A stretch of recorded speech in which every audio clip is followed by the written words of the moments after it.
صلی علی رسول کریم۔ میرے محترم بھائی دوستوں، حضرت ابو الدرداء رضی اللہ عنہ کا واقعہ چل رہا تھا۔ حضرت ابو الدرداء رضی اللہ تعالیٰ قریشی ہے، بیمار ہوئے تو ان کے خاندان کے ایک اور صحابی حضرت عبدالرحمن بن عوف رضی اللہ تعالیٰ ان کی خبرگیری کے لیے، عیادت کے لیے، بیمار کرسی کے لیے آئے، اور آنے کے بعد کچھ مالی تعاون پیش کیا۔ اس سے دو حضرت معلوم ہوئے۔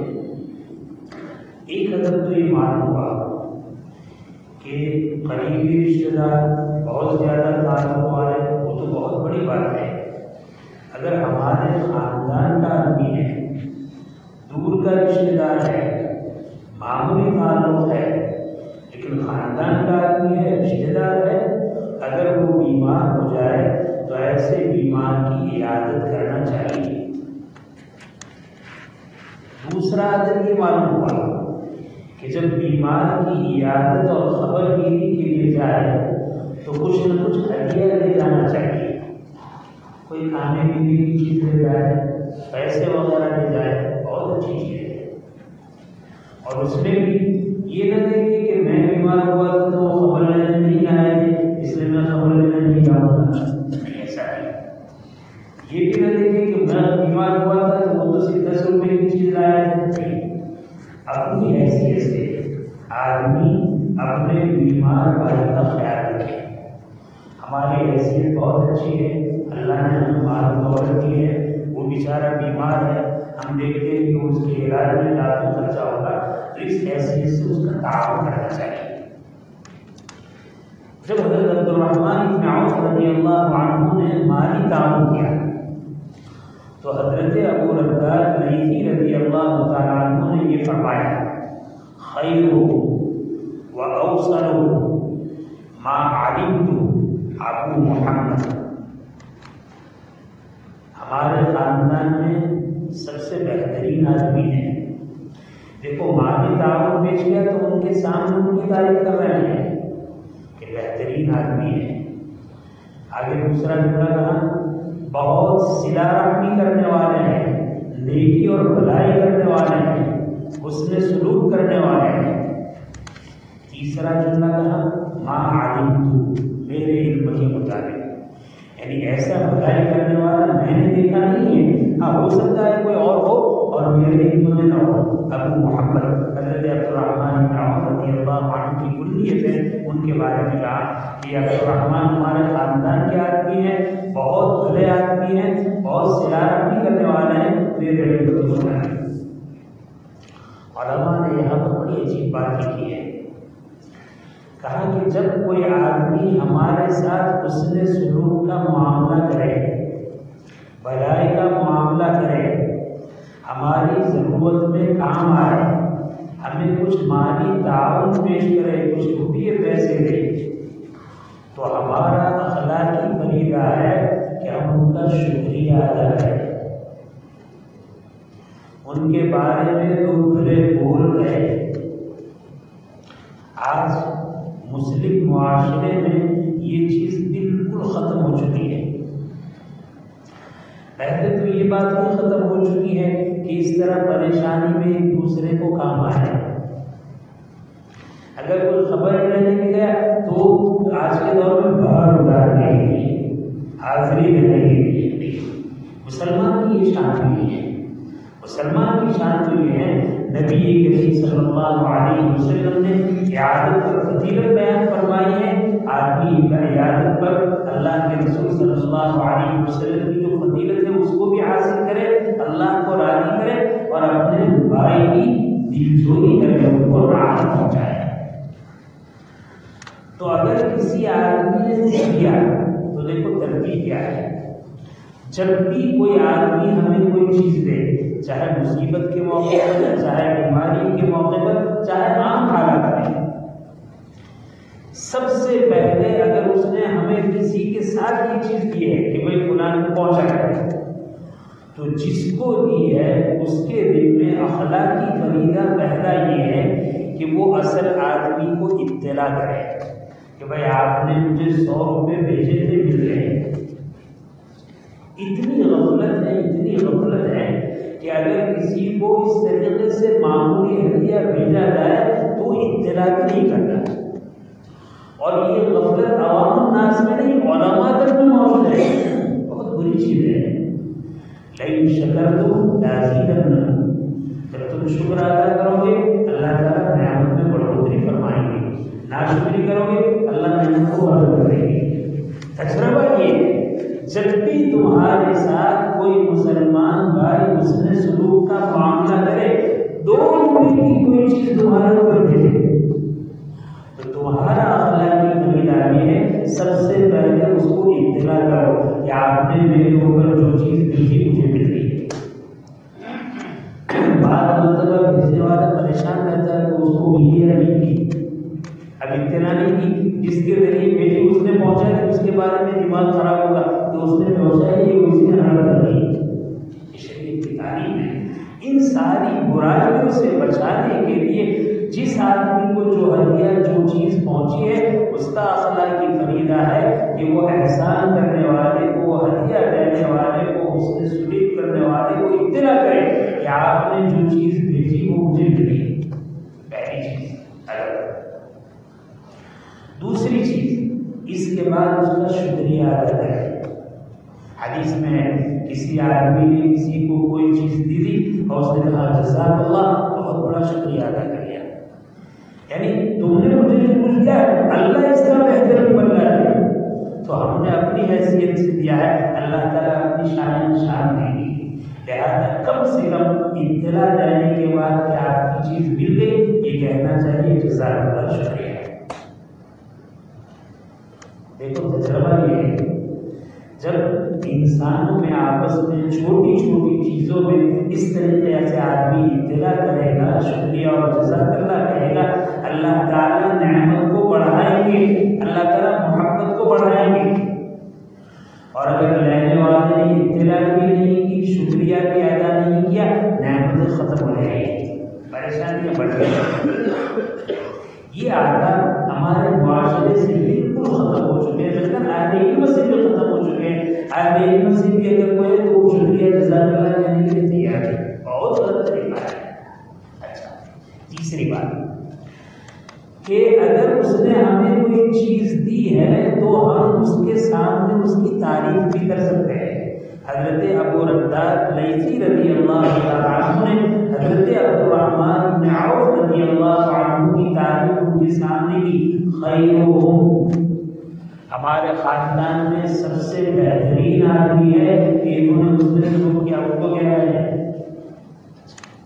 اس سے معلوم ہوا احسان کرنے والے کے منہ پر تعریف کرنا جائز ہے، لیکن اس میں چند باتوں کا خیال رکھیں۔ تعریف کرنے والا بھی مخلص ہو، بھگانے والا، بلانے والا، جگانے والا اور زیادہ لوٹنے والا ہو۔ اتنی تعریف کے پھول باندھے، اتنی تعریف کے پھول باندھے کہ وہ مجبور نہیں رہ جائے گا، جھوٹی تعریف ہے۔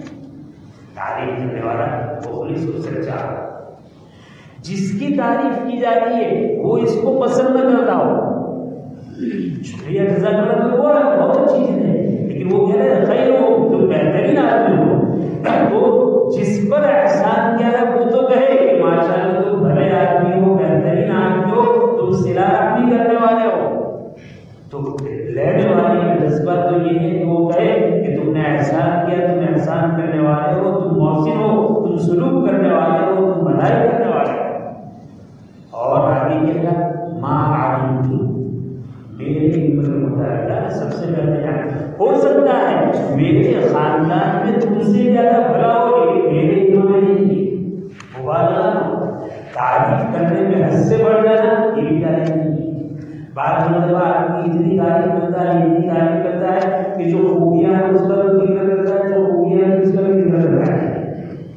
بلکہ سچی بات یہ ہے اگر مالدار سے مال کو بٹورنا ہو، بہت صاف بات کہتا ہوں، مالدار سے مال کو بٹورنا ہو، ڈھونڈنا ہو، تو مالدار کا مال لے کر مالدار کے سامنے جھوٹی تعریف کرو تعریف کرنے والا خود بھی جانتا ہے کہ میں جھوٹا ہوں، اور جس کی تعریف کی جاتی ہے وہ بھی جانتا ہے کہ جھوٹا ہوں، انہیں دیکھو کتنا ملتا ہے۔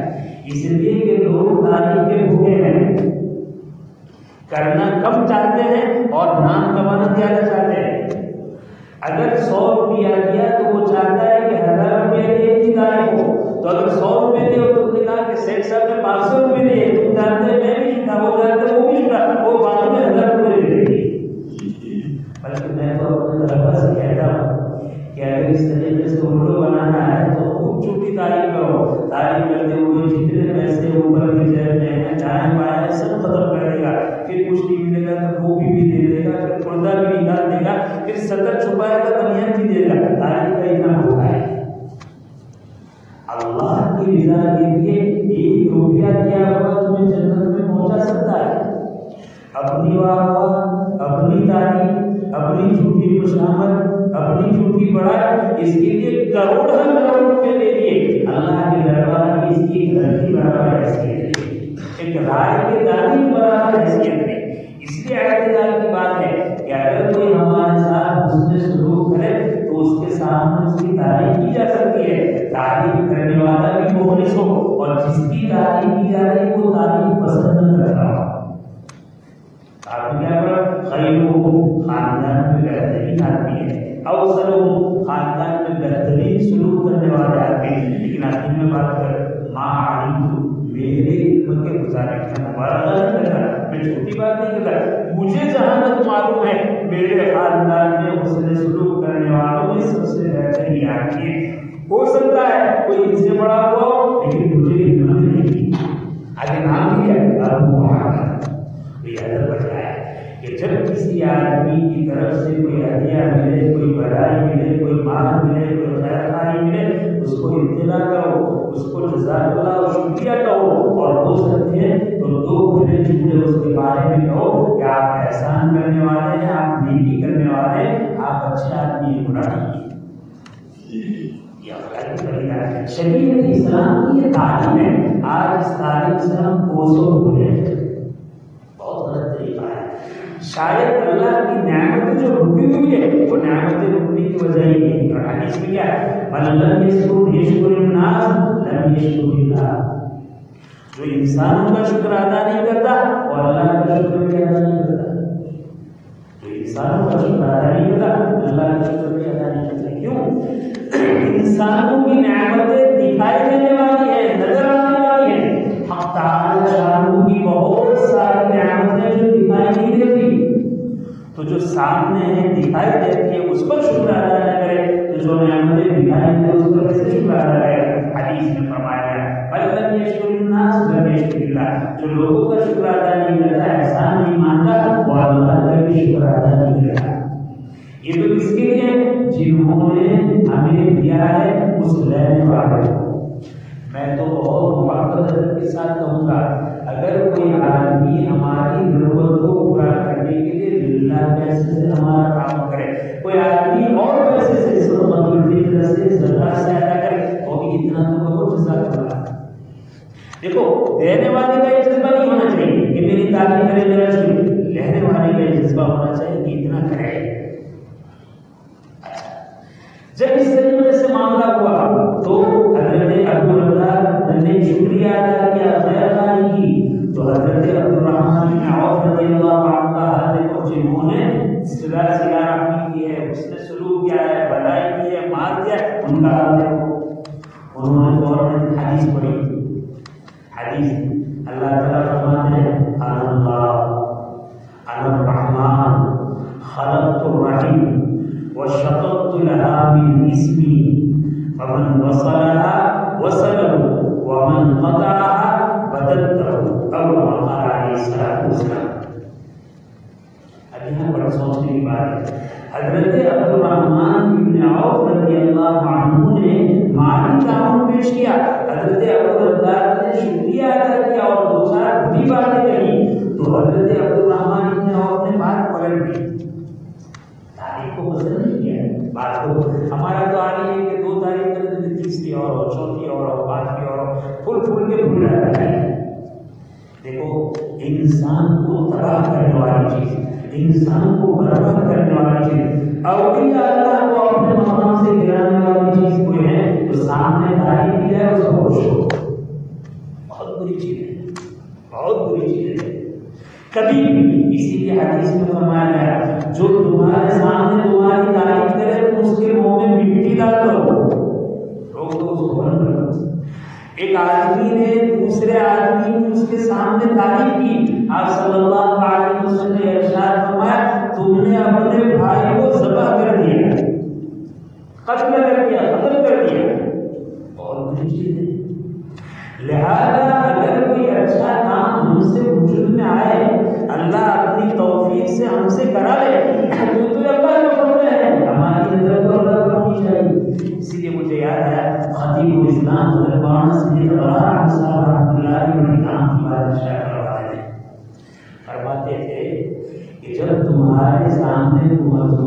میں کوئی آدمی کو اچھے جملے رہے تو تمہارے کان کو جملوں کی طرف نہیں ہونے چاہیے، تمہارا دھیان تمہاری برائیوں کی طرف چاہیے. تو اس کو معلوم نہیں ہے، مجھے کچھ اچھا ہی معلوم ہو گیا، میں یہ برائی ہے، یہ برائی ہے، یہ برائی ہے، تو سامنے تمہاری تعریف کر رہا ہے تو تمہارے کانوں میں آ رہی ہے. لیکن جس وقت تمہاری تعریف تمہارے کانوں میں آ رہی ہے اس وقت تمہارا دھیان، تمہاری نظر تمہاری برائی کی طرف ہونی چاہیے. اور اللہ کا احسان ماننا چاہیے کہ دو خوبی اس کو معلوم ہے، وہ بھلائی کو خوبی بیان کر رہا ہے، تعریف کر رہا ہے. اگر میرے عیوب معلوم ہو تو مجھے دیکھنا بھی پسند نہیں ہے. یہ اللہ کی سرداری ہے کہ اللہ نے میری خوبی کو ظاہر کیا ہے، میری برائیوں پر سرداری فرمائی ہے، پردہ پوشی فرمائی ہے، جس کی وجہ سے کہہ رہا ہے. تو یہاں تعریف ہو رہی ہو اور یہاں نظر ہماری برائیوں پر ہو، اپنے گناہوں پر ہو، اپنی کمیوں پر ہو، اپنی خامیوں پر ہو. یہ ہونا چاہیے. بڑی کام کی بات تو ارشاد فرماتے تھے، یہ خاص بات ارشاد فرمائی. تو دیکھو حضرت عبدالرحمن صحابی رسول صلی اللہ علیہ وسلم ہے، اور حضرت عبدالرحمن بن عوف جلیل القدر صحابی ہے، عشرہ مبشرہ میں ہے. یعنی وہ صحابی جن کی نبی کریم صلی اللہ علیہ وسلم نے ایک مجلس میں جن 10 صحابہ کے جنتی ہونے کی بشارت دی، حضرت عبدالرحمن بن عوف رضی اللہ تعالیٰ عنہ ان 10 صحابہ میں ہیں. کمالات النبی ہے، جنتی ہونے میں کوئی شبہ ہے؟ کوئی شبہ کرے وہ جہنمی ہے. پھر بھی اس کے باوجود بھی حضرت عبدالرحمن بن عوف نے اس تعریف کو کہ وہ بہترین آدمی ہے، صلہ رحمی کرنے والے پسند نہیں فرمایا اور فوراً عائد فرمایا تاکہ یہ بات کہنے کی ضرورت نہیں ہے. میں نے جو تمہارے ساتھ اس نے سلوک کیا ہے، میں نے جو تمہیں کچھ کیا ہے وہ میرے فائدے کے لیے کیا ہے. کیا میرا فائدہ ہے؟ حدیث ہے، اللہ تعالیٰ فرماتے ہیں حدیث قدسی، میں اللہ ہوں، میں رحمان ہوں. رحم کو میں نے یعنی رشتے داری کو، ناطے کے خیالات کو میں نے پیدا کیا ہے. میں نے رحم کے لفظ کو میرے نام سے نکالا ہے. جو مجھے ملائے گا اللہ اسے ملائیں گے، جو مجھے کاٹے گا اللہ اسے کاٹیں گے. یعنی جو اپنے خاندان والوں کے ساتھ حسن سلوک کرے گا اللہ تعالیٰ اس کو اپنی رحمت میں چھوڑے رکھیں گے، اور جو رشتے داروں میں حسن سلوک نہیں کرے گا، قطع رحمی کرے گا، رشتے داری کو کاٹے گا، اللہ تعالیٰ اس کو اپنی رحمت سے کاٹیں گے.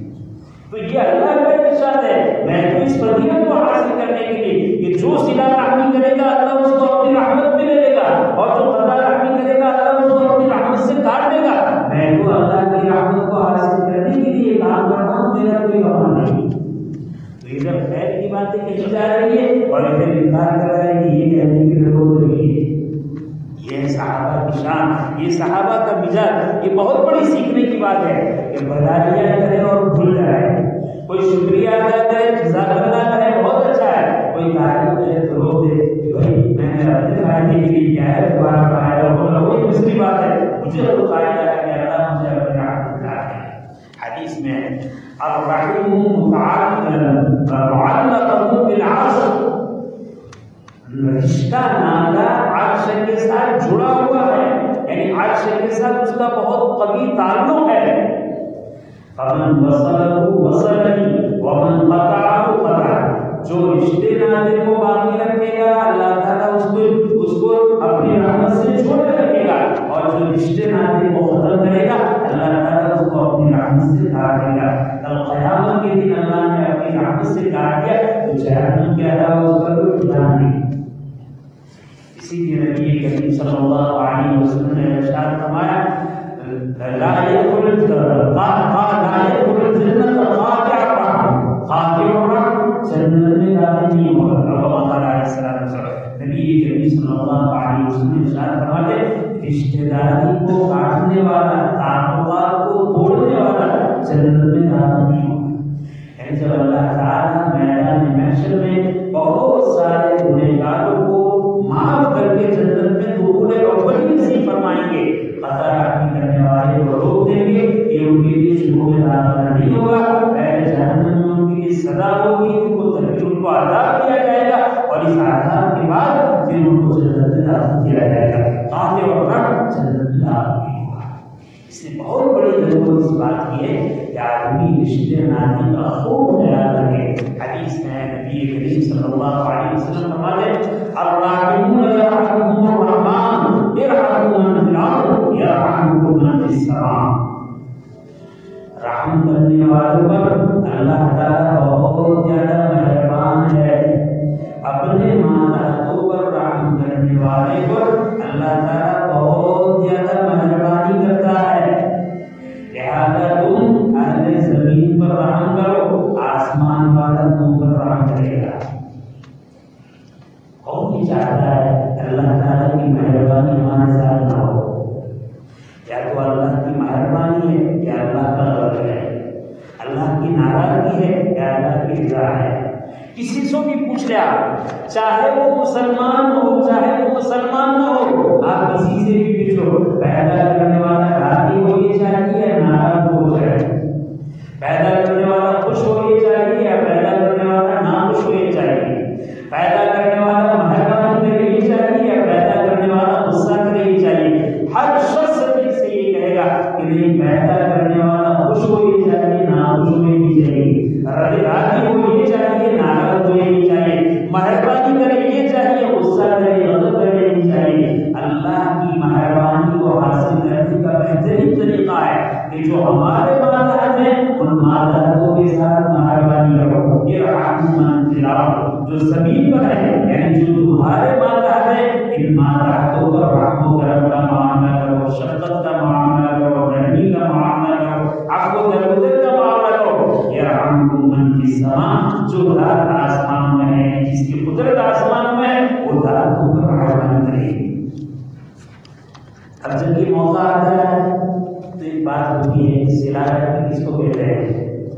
مثال کے طور پر ہمارے رشتہ دار ہمارے ساتھ بھلائی کرتے ہیں، ہم ان کے یہاں جاتے ہیں تو وہ ہماری مہمانی کرتے ہیں، کھانے پینے رہنے کا انتظام کرتے ہیں، ہدیہ تحائف کا انتظام کرتے ہیں. وہ ہمارے یہاں آتے ہیں تو ہم بھی ایسا کرتے ہیں. ان کے یہاں خوشی کا موقع ہوتا ہے تو ہمیں بلاتے ہیں، ان کے یہاں غمی کا موقع ہوتا ہے تو ہمیں بلاتے ہیں، ہم بھی ایسا کرتے ہیں. یہ صلہ رحمی کرنے والا ہے.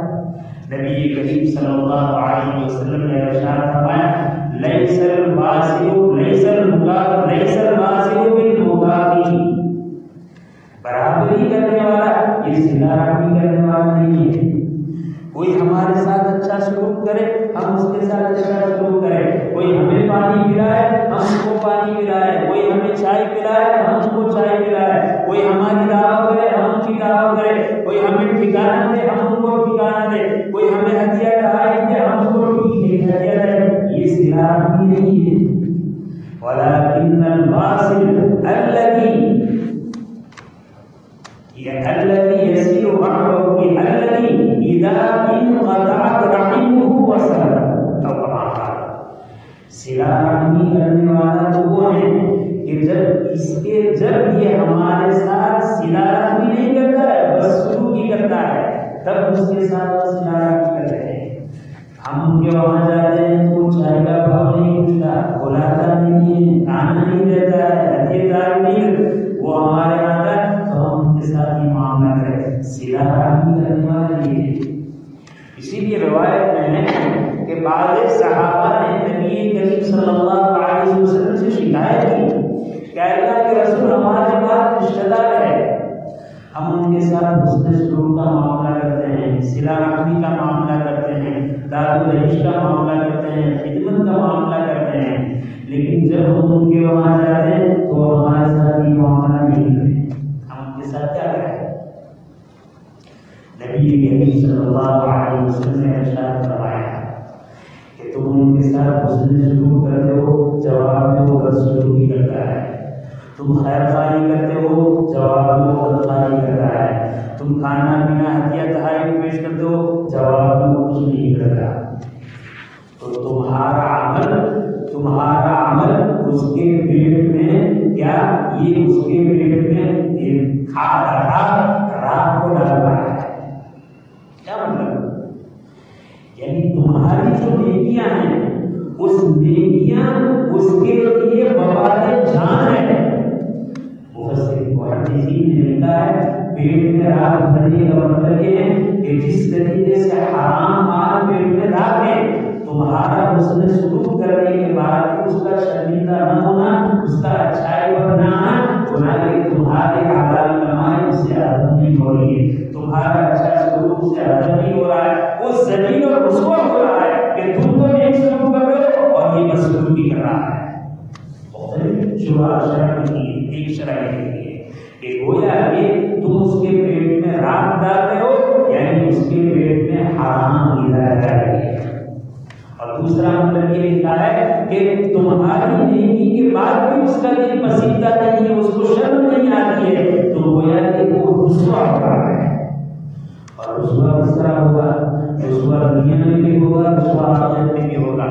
جب کسی کو معلوم ہوگا کہ یہ اپنے رشتے دار کے ساتھ اچھا معاملہ کرتا ہے پھر بھی وہ الٹا معاملہ کرتا ہے، تو لوگ کہیں گے کہ اس سے بڑا دنیا ہوگا، اور حق تعالیٰ کی بارگاہ میں جائے گا، وہاں بھی وہ انتہائی برا سمجھا جائے گا کہ اس نے میرے نبی کے فرمان کی وجہ سے اس کے ساتھ حسن سلوک کیا، خیر خواہی کی، پھر بھی جب بھی موقع ہے تو یہ گالی دیتا رہا، یہ غلط چغلی کرتا رہا، یہ برائی کرتا رہا، یہ پریشان کرتا رہا، یہ تہمتیں لگاتا رہا، اس سے بڑا گنہگار بات ہے۔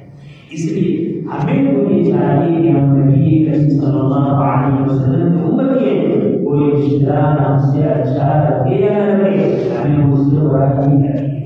کوئی ہم سے حسن سلوک کرے یا بد سلوکی کرے، ہمیں تو اس سے حسن سلوکی کرنا ہے۔ اگر اس کے مقدر میں ہدایت ہے تو تمہارا یہ کام اس کو پلٹے گا، اور نہیں تو اللہ تعالیٰ اس کے لیے تیار ہے، اللہ اس کو دنیا میں بھی ذلیل اور رسوا کرے گا اور آخرت میں بھی ذلیل اور رسوا کرے گا۔ حق تعالیٰ شان ہمیں صحیح سمجھ نصیب فرمائے، رشتہ داروں کو حقوق کو پہچاننے کی توفیق عطا فرمائے، رشتہ داری کو نبھانے کی توفیق عطا فرمائے۔ مزاج میں طبیعت کا ہوتا ہے، ایک کی طبیعت دوسرے سے میچ نہیں کھاتی، اگر میچ نہیں کھاتی لیکن رشتہ دار ہے تو پھر اتنا کا سلام کلام رکھنا چاہیے کہ قضاء ہوگا، زیادہ نہ رکھے تو پھر قضاء نہیں ہونا چاہیے، اور اگر ایسا نہیں مزاج میں ہم آہنگی ہے، ملاوٹ ہے، تو ماشاءاللہ خوب محبت سے رہنا چاہیے، ہر ایک کے درد میں کام آنا چاہیے، ہر ایک کی خوشی میں کام آنا چاہیے، برائی کو، حسد کو، بغض کو، کینے کو ختم کرنا چاہیے۔ میں تو کہتا ہوں کہ بعض رشتے ایسے ہیں جو ایک لفظ سے ختم ہو جاتے ہیں۔ ایک آدمی 15 سال کی عمر میں کسی عورت سے نکاح کرے، 50 سال عورت کے ساتھ رہے اور اس کے بعد کہے کہ میں نے ایک طرح بائندگی، رشتہ ختم۔ 50 سال کے بعد رشتہ ختم۔ ایک ماں کے پیٹ سے پیدا ہونے والے بھائی بہن ہیں، ماموں اور بھانجے ہیں، چچا اور بھتیجے ہیں، پھوپھی اور بھتیجیاں ہیں، خالہ اور بھانجیاں ہیں۔ 10 مرتبہ خالہ کہے گی میری بھانجی نہیں ہے، 10 مرتبہ ماموں کہے گی میرا بھانجا نہیں ہے، 10 مرتبہ چچا کہے گی میرا بھتیجا نہیں ہے۔ رشتہ ٹوٹے گا؟ نہیں ٹوٹے گا۔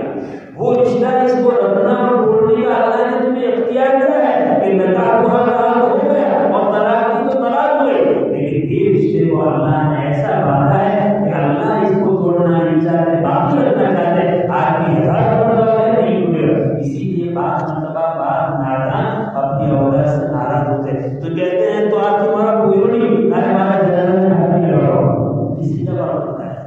اس کا ایسا کہنا کہ تم میرا بیٹا نہیں، اس سے بیٹا ہونا ملتا ہے، اور اگر کوئی کمینہ ہوگا جیسا کہتے کہ آج سے تمہیں میں تیرا بیٹا نہیں، تو میرا باپ نہیں، تو اس سے باپ بیٹا ہونا ختم ہو جائے، نہیں تو ہمیشہ رہے گا۔ اس لیے ہمیں چاہیے کہ ہم رشتہ داری کو پہچانیں، صلہ رحمی کا خیال رکھیں، خیر خواہی کا معاملہ کریں، اور ہر ایک سے دعاؤں کا ہے۔ بلکہ علماء نے لکھا ہے کہ اگر رشتہ داری میں اس طرح رنجش ہو، مزاج میں فرق ہو، طبیعت میں بنتی نہیں ہو، تو بھی سلام کرتے اور قائدانہ اس کی خیر کی دعا کرتے ہیں۔ حق تعالیٰ شان جو باتیں کہہ رہے ہیں، حق تعالیٰ پوری امت مسلمان کو اس پر عمل کی توفیق نصیب فرمائے۔ آمین وآخر دعوانا الحمد للہ رب العالمین۔ سبحان اللہ وبحمدہ، تبارک اسمہ وتعالی جدہ وجل ثناؤہ ولا الہ غیرہ۔ اللهم صل على محمد كلما ذكره الذاكرون وصل على محمد كلما غفل فيه الغافلون۔ ربنا آتنا في الدنيا حسنة وفي الآخرة حسنة وقنا عذاب النار۔ ربنا لا تزغ قلوبنا بعد إذ هديتنا وهب لنا من لدنك رحمة إنك أنت الوهاب۔ اللهم أصلح لنا شأننا كله ولا تكلنا إلى أنفسنا طرفة عين، فإنك تعلم خائنة العين وما تخفي الصدور۔ اللهم لا سهل إلا ما وأنت تجعل الحسن سهلا إذا شئت. لا إله إلا الله الحليم الكريم. سبحان الله رب العرش العظيم والحمد لله رب العالمين. الہی اپنے فضل و کرم سے ہمارے تمام کو قبول فرما، ہمارے گناہوں کو معاف فرما، ہمارے خطاؤں سے درگزر فرما، ہمارے سیئات و حسنات سے مبدل فرما. اے اللہ ہمیں اپنوں میں، خاندانوں میں، رشتہ داروں میں، تعلقین میں، بستی والوں میں اے اللہ آپس میں محبتیں پیدا فرما، اتحاد اور اتفاق پیدا فرما، خیر خواہی اور ہمدردی پیدا فرما، اچھائیوں کو پیدا فرما. اے اللہ دنیا میں اچھائی اور برائی ساتھ میں چلتی ہیں، اچھائی رہتی ہے تو برائی ختم ہو جاتی ہے، اور اچھائی ملتی ہے تو برائی آ جاتی ہے. اے اللہ ان اچھائیوں کو جو نبی کریم صلی اللہ علیہ وسلم نے صدقہ عالیہ ملی تھی اے اللہ اس کی حفاظت نہ کر سکے، اور ایک ایک اچھائی ساری ختم ہو گئی اور ساری برائیوں نے ہمارے اوپر قبضہ کر لیا ہے. اے اللہ دشمنیاں اتنی عام ہو چکی ہیں. اے اللہ بھائی بھائی کو دیکھنے کے لیے تیار نہیں، بہن بہن کو دیکھنے کے لیے تیار نہیں، رشتہ داروں کو دیکھنے کے لیے تیار نہیں. اے اللہ ہر رشتہ دار اپنے رشتہ دار سے جڑا ٹوٹا ہوا ہے. اے اللہ کبھی کبھی تو نفاق ہے، اوپر سے محبت ہے اور اندر سے دشمنی اور عداوت ہے. اے اللہ یہ بہت بڑی چیز ہے. الہ عالمین سارے انسانوں کے قلوب کو پاک کر دیجیے، نفرتوں کو ختم کر فرما دیجیے، حسد بغض عداوت کینہ بدخواہی کو ختم فرما دیجیے. اے اللہ محبت پیدا فرما دیجیے، احترام انسانیت پیدا فرما دیجیے، ہمدردی اور غمخواری پیدا فرما دیجیے. اے اللہ نبی کریم صلی اللہ علیہ وسلم کی ذات گرامی تھی کہ آپ کی برکت سے اوس و خزرج جو 150 سال سے لڑ رہے تھے اے اللہ آپ نے ان کے درمیان ایسی اخوت قائم کی کہ آسمان کی نیلی چھتری اس کے بعد ایسی اخوتیں نہیں دیکھی. اے اللہ آپ کو اسی نبی کا واسطہ ہمارے درمیان بھی ایسی محبتیں پیدا فرما، ہمارے درمیان بھی ایسی الفتیں پیدا فرما، ہمارے درمیان بھی ایسی غمخواری اور ہمدردی پیدا فرما، ہمارے درمیان بھی ایسی ایسا اتحاد اور اتفاق پیدا فرما، محبت اور محبت پیدا فرما. اے اللہ ماں باپ کے دلوں میں اولاد کی محبت ہونی چاہیے، اولاد کے دلوں میں ماں باپ کی محبت ہونی چاہیے، میاں کے دل میں بیوی کی اور بیوی کے دل میں میاں کی محبت ہونی چاہیے، رشتہ داروں کے دلوں میں جو محبت ہونی چاہیے. اے اللہ کاغذ کے پھول پیارا کوئی ایسی نہیں ہے، کہنے کو سب کچھ ہے اے اللہ لیکن حقیقت میں نہیں ہے، صحیح محبت نہیں ہے. اے اللہ محبتیں ختم ہو چکی ہے اور محبتیں ختم ہونے کی وجہ سے دشمنی اور عداوت ہے. اے اللہ ہماری زبانوں سے ہمارے بھائیوں کی غیبتیں ہو رہی ہے، ہمارے زبانوں سے ہمارے گھروں کی برائیاں ہو رہی ہے، ہماری زبانوں سے ہمارے خاندانوں کی برائیاں ہو رہی ہے. اے اللہ اپنے بھائیوں کی اپنے بہنوں کی برائیاں ہو رہی ہے. اے اللہ اس جرم کو معاف فرما اور اس جرم سے آئندہ ہماری حفاظت فرما. اے اللہ قلوب کو جوڑ دے. اے اللہ قلوب، اے اللہ انسانوں کے قلوب آپ کی دو انگلیوں کے درمیان ہے، آپ جس طرح چاہتے ہیں پھیر دیتے ہیں. یا مثبت القلوب ثبت قلوبنا علی دینک، یا مثبت القلوب ثبت قلوبنا علی طاعتک. اے اللہ ہمیں ایمان کی دولت آپ نے عطا فرمائی. اے اللہ ایمانی تقاضوں پر بھی ہمیں چلا دیجیے، اسلامی تقاضوں پر بھی ہمیں چلا دیجیے، صحیح معنی میں ہمیں مسلمان بنا دیجیے. اے اللہ نبی کریم صلی اللہ علیہ وسلم جتنا بہترین دین لے کر آئے اگر وہ ہماری زندگی میں 60% ہوتا تو ہمارے اس عالم کا کیا نظام ہوتا اور اس عالم کا کیا مقام ہوتا. اے اللہ ہم نے ان احکام کو چھوڑ کر، شریعت کی ان سنتوں کو چھوڑ کر، اے اللہ آپ کے احکام کو توڑ کر اور آپ کے نبی کی سنتوں کو چھوڑ کر اے اللہ دنیا کی ذلتی کو گھر گھر میں بسا رکھا ہے، گھر گھر میں بھر دیا ہے. اے اللہ اس ظلم سے ہماری حفاظت فرما، اس ظلم عظیم سے ہماری حفاظت فرما. الہ العالمین خیر کو مقدر فرما، شر سے حفاظت فرما. الہ العالمین ہماری اس بستی میں اور پورے عالم میں تیرے بہت سارے بندے اور بندیاں بیمار ہیں، بہت سارے نے دعاؤں کے لیے کہا ہے. اے اللہ ان تمام بیماروں کو اپنے فضل سے شفا کاملہ عاجلہ دائمہ مستمرہ نصیب فرما. اے اللہ ان کی بیماریوں سے ان کو نجات عطا فرما. اے اللہ بعض لوگ ایسی بیماری میں مبتلا ہے جو سمجھتے ہیں اس کا کوئی علاج نہیں ہے. اے اللہ آپ شافی حقیقی ہے. اے اللہ آپ اپنی قدرت کا اظہار فرما دیجیے اور ناعلاج بیماریوں کو اے اللہ شفا کاملہ عطا فرما دیجیے. اے اللہ اگر مقدر میں بیماری کی ہے، شفا نہیں تو اس مریض کو صبر عطا فرما دیجیے. اے اللہ اجر عطا فرما دیجیے، ہمت اور حوصلہ عطا فرما دیجیے. اے اللہ اتنے تیرے بندے اور بندیاں صحت میں پریشان ہیں، اے اللہ آسیب میں پریشان ہیں، بندشوں میں پریشان ہیں، بھوک میں پریشان ہیں. اے اللہ سب کی پریشانیوں کو دور فرما دیجیے، ان خباثتوں سے سب کو نجات عطا فرما دیجیے، اے اللہ سب کو ہدایت عطا فرما دیجیے، مقدر میں ہدایت نہیں، اے اللہ ایسے ساحلین سے آپ نمٹ دیجیے، ایسے مٹھ مارنے والوں سے آپ نمٹ دیجیے، ایسے بندش کرنے والوں سے آپ نمٹ دیجیے، اے اللہ تیری سرزمین کو ایسے آواشوں سے باہر اور صاف کر دیجیے، اے اللہ حق کو واضح فرما دیجیے، باطل کو ختم فرما دیجیے، اے اللہ بدعات کو ختم فرما دیجیے، سنتوں کا شہرہ اور چرچا کر دیجیے، اے اللہ ہمیں اخلاص نصیب فرما دیجیے، اے اللہ اخلاص نصیب فرما دیجیے، اے اللہ ریاکاری عام ہے، اے اللہ اعمال کی کم ہے اور جو ہے وہ ریا کی نظر ہو چکے ہیں، اے اللہ اعمال صالحہ کی توفیق عطا فرما اور اخلاص والے اعمال نصیب فرما، اے اللہ ہمارے محسنین کو بہتر سے بہتر بدلہ نصیب فرما،